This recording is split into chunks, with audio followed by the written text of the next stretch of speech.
Welcome back to another episode of The Daily Turnup. It is so great to be back and provide non-biased coverage of the election. There has been an unconsumable amount of information about the election from both the right and the left. And you're either sad and have no faith in the future of our country, or this is the best thing to happen in politics and it will save our country. Regardless of where you get your news from, let's take a non-biased deep dive on Kamala's loss and what it means, as well how Trump was able to secure his second term and what that means for our country moving forward. I think it's really important to start with who lost. For Kamala supporters and diehard Democrats, I am positive this loss stings. It hurts deeply. But losing provides a lot of lessons. And if Democrats can learn from these lessons, they may have a shot in 4 years. If they don't, then we're going to have the same results we had this last election. And if you really wanted to summarize Kamala's defeat in a single sentence, I would go with death by 1,000 cuts. There wasn't a single area, there wasn't a single voter issue that really put Kamala over the edge. It was the culmination of her entire campaign and what she stood on. But with that being said, I do think there are two areas that stood above all else, the biggest reasons why she lost: democracy and the economy. And I'm sure you hear the word democracy and you're like, whoa, Trump was the threat or is a threat to democracy. But that's not actually how a lot of voters saw it. So let's take a step back and let's start in early 2024 when there was a lot of concern building within the Democratic Party.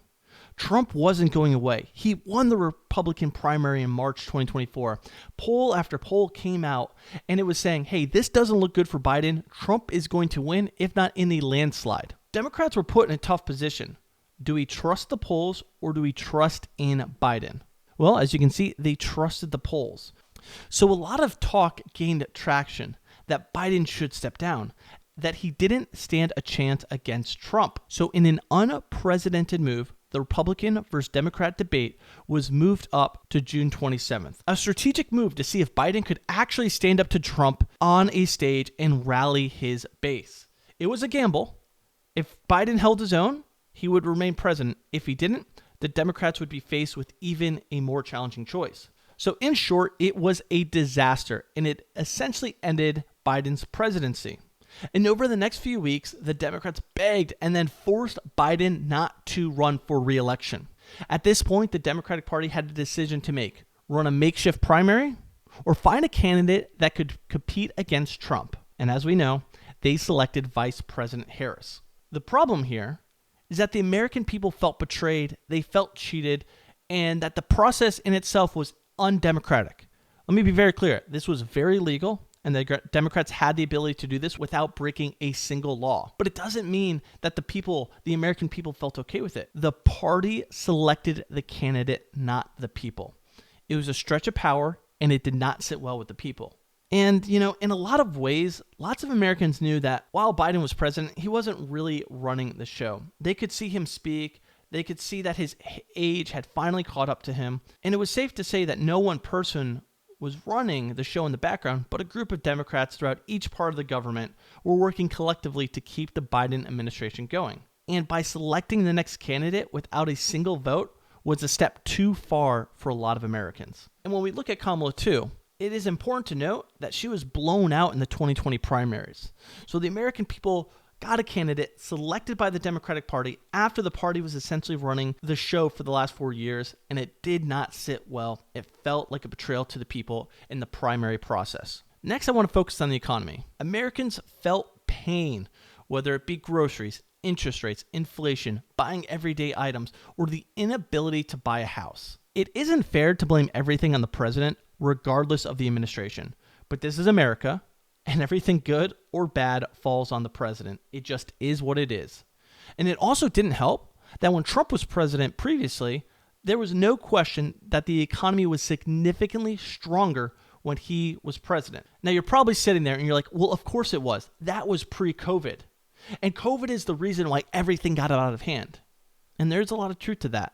But regardless of the obstacles, Americans expect its top leaders to make the right decisions and avoid economic pain. There's also an argument that Trump policies were great in the short term. They were great short-term policies, but terrible long-term policies that Biden had to inherit. And there probably is some truth in there. Regardless, though, Kamala failed to provide a plan on how to have the economy recover, and in itself may have been her underlying problem. She couldn't or didn't have a plan on almost everything. And on the other hand, people trusted Trump. They trusted the fact that he was a businessman, that he could get the economy back on track. With a lack of detailed policy or detailed decisions or the direction that the country would go in with her as president, she couldn't close the gap to convince American people that she was the right person to change around the economy and not Trump. And it didn't help that the economy was significantly better under Trump than it was her. But this brings me to my next point. She didn't deliver a compelling message and couldn't provide a clear vision. Whether you loved, liked, or didn't like Vice President Harris, it's hard to understand her vision, how she would turn the country around. She wouldn't distance herself from Biden. She wouldn't say what she would do differently. She just simply didn't have a plan.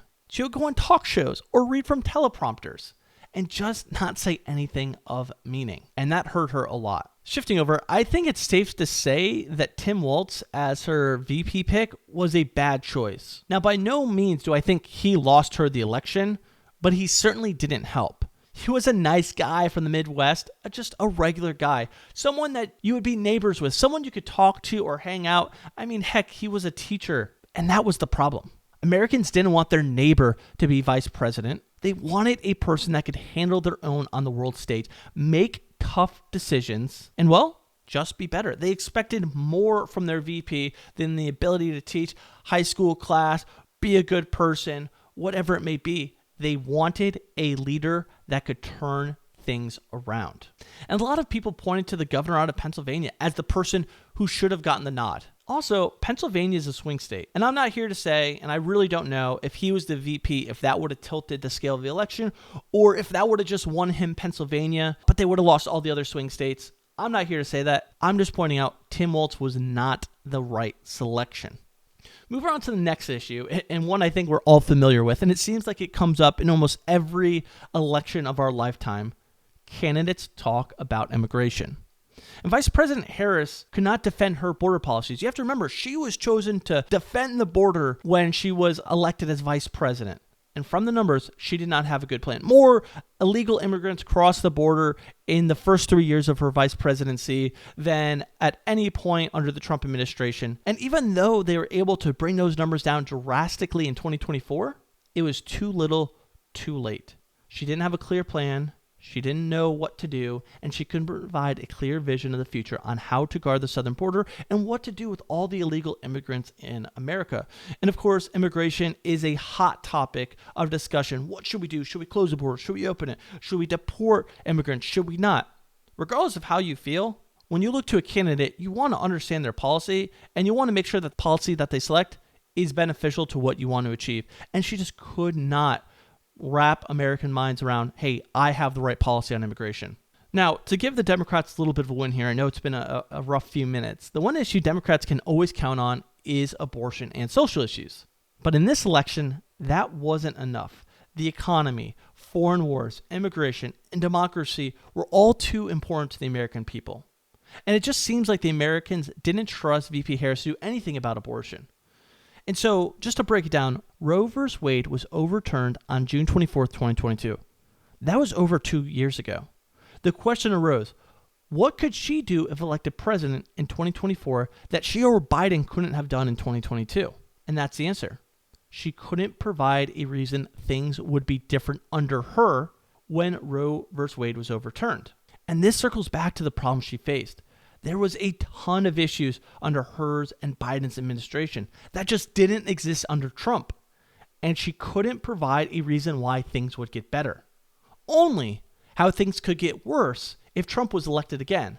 Before we move on, I want to end with this. Objectively, the Biden presidency wasn't good. If you were to hold up Obama's 2 terms and Trump's 2 terms, you would probably rank Biden's presidency, his administration, as last. And it seems as if the Democrats knew this. As the final months and weeks of the election came near, the rhetoric of Harris and the party turned from, hey, this is how we'll make things better without a plan, to Trump is a fascist, he is a Nazi, and a dark age in America will begin. The fundamental problem to this narrative is that Trump was already president. He wasn't a fascist. He wasn't a Nazi.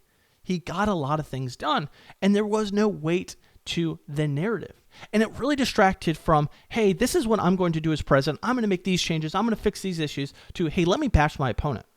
And there's also some truth to the fact that for the last 12 years, Trump has been enemy number one, and anything and everything has already been said about him, and he's still standing. So it's a game plan that just couldn't work, because at that point, whether you want to say that, hey, American people had fatigue and Trump could say or do whatever he wanted and American people wouldn't care, they just want results. Regardless of what it was, calling him a fascist or a Nazi was only losing credibility for the Democrats, because, like, hey, we already know Trump is X, Y, and Z. We've accepted that. But hey, at the end of the day, I want to afford groceries. Hey, at the end of the day, I want to buy a house. Hey, at the end of the day, I want interest rates to go down. And they just could never lock on those key issues, provide a plan. Instead, it was, hey, how do we tear Trump down? But the problem is, it's really hard, close to impossible to tear him down. And Vice President Harris's election failed by 1,000 cuts. There was no one issue being her downfall, but her inability to provide a plan and a vision that would reassure Americans that we were headed in the right direction.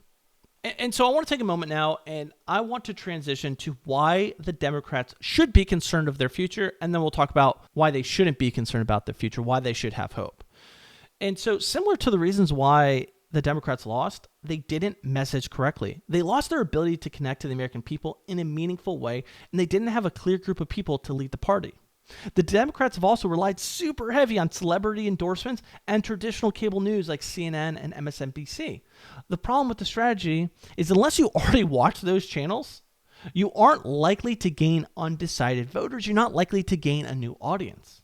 And the coverage is just too aggressive. It's super left. It's almost quote unquote woke left. And it doesn't entertain ideas from the other side. So when you hear a contrasting idea, there's no way you can go to that cable news channel and be like, I want to hear the other side. I want to hear a good debate. It just doesn't exist. In short, it is an echo chamber. And I know you're thinking, hey, well, isn't that what Fox News is? And I would say yes. But where the Democrats failed and Trump didn't is that Harris failed to embrace newsstream media like podcasting, which had an enormous impact on the election. And I'm not saying that this is the one thing that drove her over the edge. It is death by 1,000 cuts. But to put in perspective, Joe Rogan's podcast, when Trump went on, 50 million views. Harris did not go on a single podcast that I believe reached over 2 million. And so just having that ability to reach that large of an audience and to be able to talk in long form is incredibly important. Again, that's not the reason why she lost. And if you're a Democrat, you have to be like, hey, we need to move outside our traditional avenues of reaching people, and we need to explore other options. And maybe podcasting's not what is going to be important in 2, 3, 4 years, but there's going to be something that we have to reach more people from. And also, the Democrats have prided themselves on how woke they are, focusing significantly more on social issues than anything else. The problem is, if eggs and gas become too expensive, then people focus more on how they can provide for their families and make it to tomorrow than about any one social issue. And the Democrats showed that they just did not know how to manage the economy, that it was significantly worse under Trump. They didn't know how to battle inflation. They didn't know how to fix things after COVID. And the problem is that Republicans are going to reference this in the future election. In 2028, they're going to be like, hey, if the Trump presidency is very successful from 24 to 28, the Republicans are going to point on, hey, the last time a Democrat was president, our economy was terrible. Trump fixed everything. You need to elect another Republican. And so the Democrats are going to have to work hard to establish a new vision for the future, reach Americans in new mediums, and show that they can be trusted with running the economy. If they can't do that in 4 years, it will not matter who the Republicans select to run as president. They will win. Trump presidency turns out to be a success, that Americans can't afford groceries, gas, buy a home, and the Democrats choose to ignore it and just say, hey, the Republicans didn't actually make things better, but the American people can see it clear as day.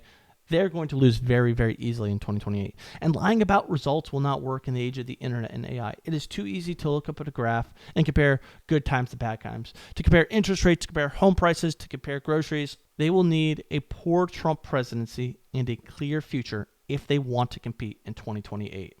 Before we transition to Trump, let's look at why the Democrats should be hopeful, right? We just spent the first 10 minutes just talking about how bleak of a future it is for the Democrats. Well, let's look at some optimism. And for all the VP Harris supporters still listening, again, I know it's not fun listening to your side lose, but these are valuable lessons. And you have to make the right decisions now if you want to compete in 2028. If you ignore it, if you just blame Trump supporters for being horrible human beings, or you just blame Trump for being who he is as a person, and you just blame, and take no accountability, you just will not be able to compete in 2028. And so I think the first one's pretty easy. Primaries. Go through the primary process, elect a candidate that can compete against whatever the Republican candidate is. Just get someone that the vast majority of Democrats are excited about. If you look at it, 3 out of the last 4 primaries, the Democratic nominee won. Obama won twice and Biden won. The only one that lost was Hillary Clinton. So the odds are in your favor if you can go through the primary process, elect a candidate that people are excited about, then you just, number-wise, you stand a pretty good chance. Don't focus on the hatred of your enemy. It is really easy to get sucked up into the hatred for Trump, all of the things that he has done or allegedly has done. That's not what Americans care about. They just want their issues fixed. They want to know that they're heading in the right direction. This has been a strategy used for 12 years. It didn't work twice now, and it only worked once. Now, Trump will not be running again, and that's probably the biggest win for Democrats that they can possibly hope for, because Trump's base loves him. Like, they love him. But again, if Trump has a successful presidency, and let's say J.D. Vance decides to run in 2028 after a very successful 4 years, it is going to be incredibly hard to overcome, especially if you count on hatred tactics and trying to bring them down. Focus on the issues. Lick your wounds, come out fighting, refocus on what matters to the American people, not what matters to the tiny percentage of American people. They're like, hey, I care about these social issues. Again, not saying that there's anything wrong with social issues, but if a tiny percentage of your base cares about these social issues and a large portion cares on the economy or foreign affairs or whatever, then focus on what the majority care about. Don't focus on what the tiny percentage cares about. All right, I think that is enough about why VP Kamala Harris lost. And let's talk about why Trump won. And it's pretty easy to say, well, hey, he won because of all the reasons why she lost. He was able to provide a plan for the economy, for immigration. He was bringing in a new wave of Republican leaders. Like, there was a lot of things that he did where he actually provided a plan. Now, whether that plan is attainable or not, well, that's elections for you, right? Politicians promise the world, and we're just happy if they deliver on a few things. But it's pretty clear to see that Americans have faith in Trump to run the economy. A lot of polls show that. Again, when you point to his previous presidency, the economy was significantly better, and he's a businessman. This is what he's supposed to do. So just that confidence in him as a businessman, what he did before, gave Trump a huge nod to be like, hey, I can fix this economy. It was better under me, worse under you. It's as simple as that. Looking at immigration, Trump has been pretty clear. He wants to close the border and deport millions of illegal immigrants. I don't want to really hop into who he has appointed already to run, his government that he's about to lead. But he's already selected an individual that is very, very strong and aggressive on deporting illegal immigrants and shutting down the border. And so, again, if you voted for Trump, this might have been a reason for you why you voted. He is projected to take on immigration and not just let it slide by like the Biden administration. And that resonated incredibly well with people. Also, Trump had a really, really strong VP. Whether you like J.D. Vance or not, it's almost irrelevant. He is a very strong speaker. You can look at the debate with him and Tim Walz and be like, hey, I think it could have gone either way. Well, J.D. Vance didn't hurt himself at all. He went on a bunch of podcasts. He went everywhere, and he's a very articulate speaker. He got the message across, and he can debate just about anybody. And people looked at him and be like, hey, he can hold his own in a room with Putin or anybody else in the world. Another reason why Trump won. He's going to clean up the swamp. He is going to bring in people this time around now that he knows what he's doing. No, Trump has gone on record in saying, hey, he wasn't sure how D.C. worked. He was a New York guy. So when he came to office in 2016, a lot of people were telling him, hey, you should bring this person on as this position and so on. And so instead of draining the swamp, he kind of got sucked into it a little because he just didn't have the connections. He didn't know the right people. Now he's publicly said it is different this time. I know how this game works. I know what I'm doing. I know who the players are. And as you can see with some of the people that he has already brought onto his cabinet, they are people that are going to drain the swamp. Another thing that helped Trump, he had 30 to 40 million people that will vote for him literally no matter what. I don't literally mean literally, but there's almost 40 million people that will vote for Trump almost regardless of what he does. And that's incredibly powerful and important. He has that strong of a base that will go to every single Trump rally, that will fly flags, that will paint stuff on their cars. And that's incredibly important for Trump because he has a large base that can slowly gain other voters, and he knows he can always rely on a large group of people that will support him. Trump has also gone on record saying, hey, he's going to end the Ukraine war probably before he even becomes president. I don't know if that's actually possible, but again, remember, politicians will promise the world to get elected, and maybe they come through on a small percentage of the things that they promise.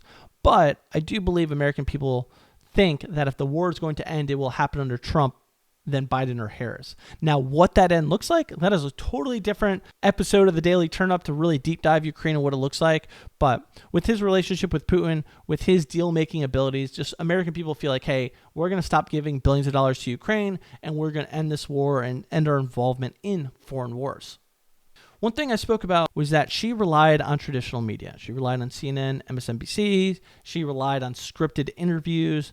She relied on celebrity endorsements. And Trump, J.D. Vance, and people close to Trump, they reached out to new media. And I said a little earlier, they really jumped into podcasting. They got over 100 million views between all the different podcasts that Trump was on, whether it be Joe Rogan or Alt Theo or any of the others.